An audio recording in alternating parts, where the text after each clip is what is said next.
Hello everyone. Welcome back, and let's continue discussing country risk. The challenge is not only describing country risk with its economic, financial and socio-political dimensions, but to assess the root causes of country risk worsening. Why countries like Argentina, Brazil, Mexico, Thailand are so fragile? And what about political volatility in Turkey and Greece? And how can one explain ongoing social tensions in the US today with Donald Trump in the White House?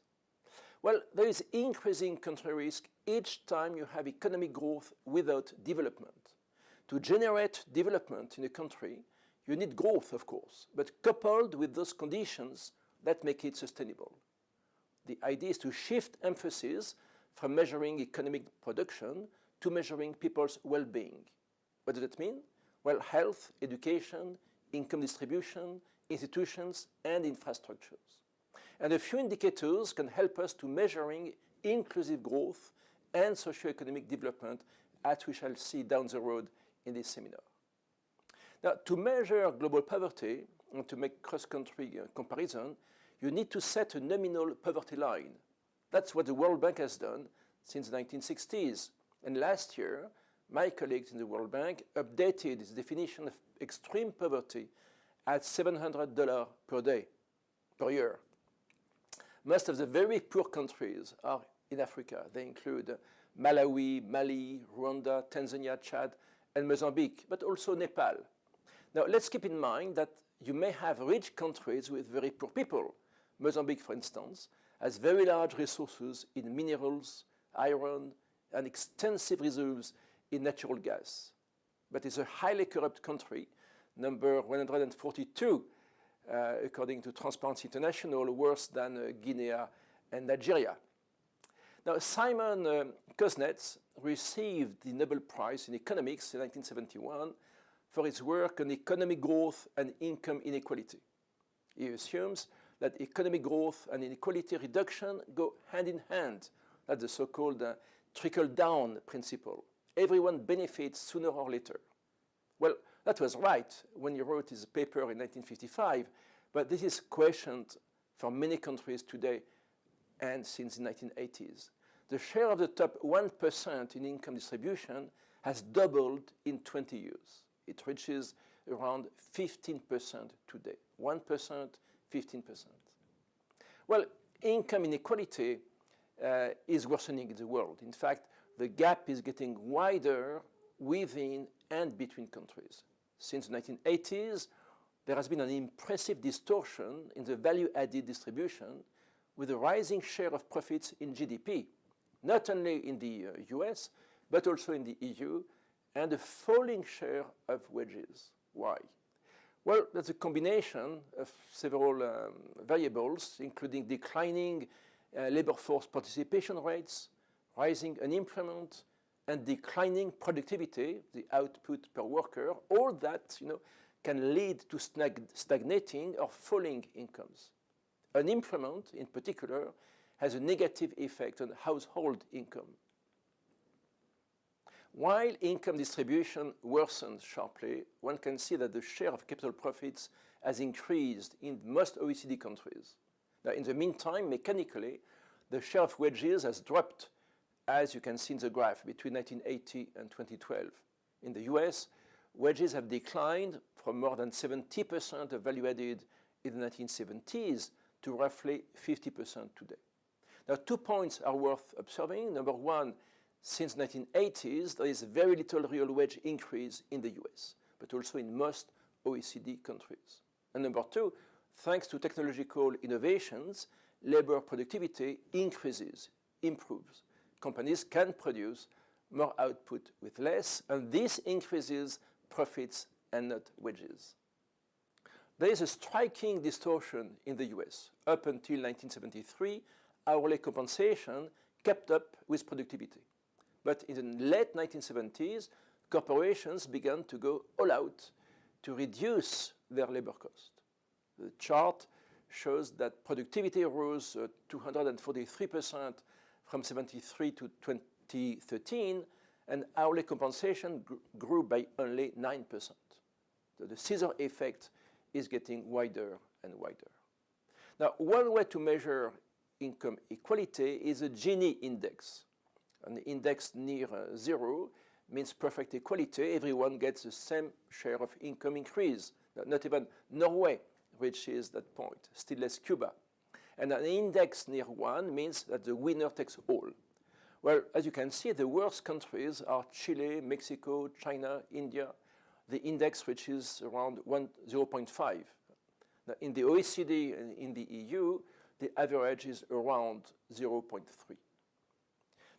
What is also striking in the US since 1980 is a dramatic worsening in the Gini index, reflecting a distorted income distribution. This has been underlined by many analysts, economists like Piketty, Krugman, or Stiglitz, but also by Barack Obama himself. Overall, the Gini index in the US is as bad as Turkey, that is around 0.45. Now let's look at income growth in the US on the long term, that is between 1980 and 2014. Since the global financial crisis, 2008, 2009, big businesses and wealthy investors have been the major beneficiaries of the gradual growth recovery. Look at the income growth for the top 0.001%. In the meantime, median income today is still below 1999. Moreover, income is a flow and can hide wide wealth gaps. Wealth is a stock. Wealth gaps and income inequality is not a monopoly of OECD and developed countries. China's breakneck growth has led to growing income disparity. The Gini index in China has moved from 0.3 back in 1980 under Deng Xiaoping regime to close to 0.5 today for family income. Building a middle-class society in China while preserving social stability and inclusiveness is not an easy task. Today, 13% of China's population still lives in poverty.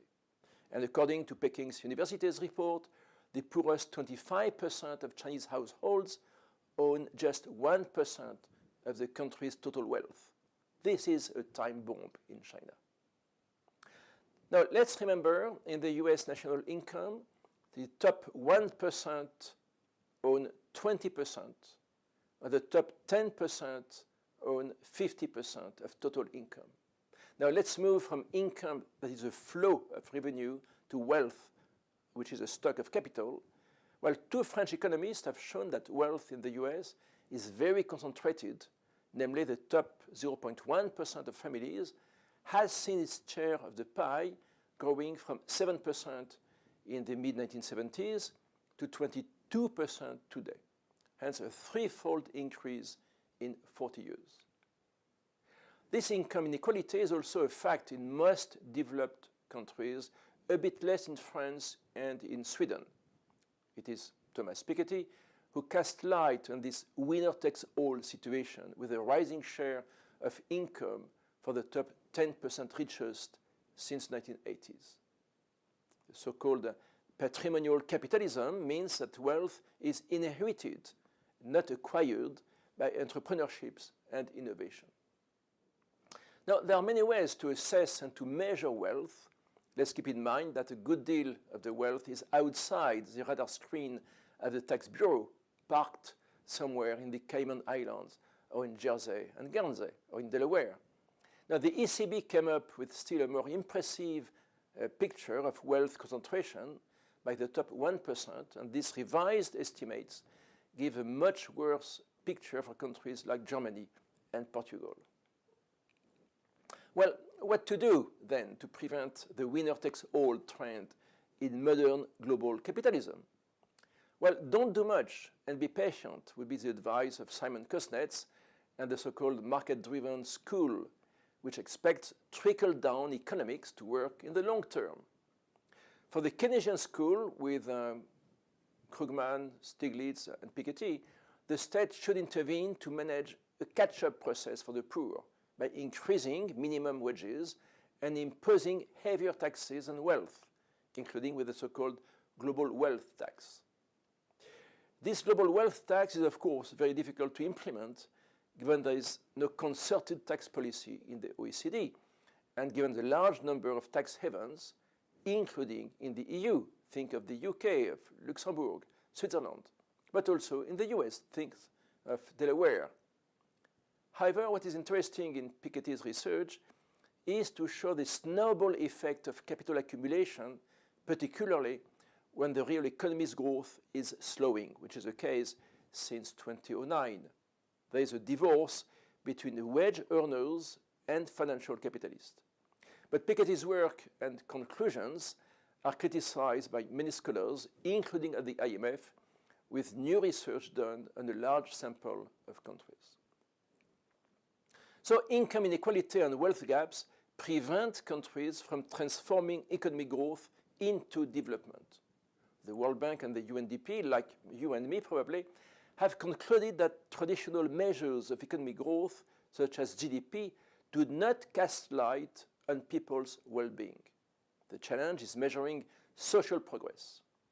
Many countries have a fast-rising GDP, the BRICS, for example, but lagging development with poor infrastructures, weak institutions, and large wealth gap. And this is country risk. The Social Progress Index, with 50 indicators, provides a holistic assessment of a country's overall wealth, including access to electricity, health, property rights, social inclusion, and education. Well, overall, globalization is a powerful market engine to boost wealth for a few, while globalization is blind as a mechanism for distributing the wealth benefits. Globalization and technological change favor the highly skilled, hence rising income for a few. This is a so-called winner-takes-all market situation. Once again, sustainable development stems from the combination of economic growth plus those conditions that make it sustainable. That includes infrastructures, institutions, popular mobilization in a democratic political framework. Thanks and keep in line. Bye-bye.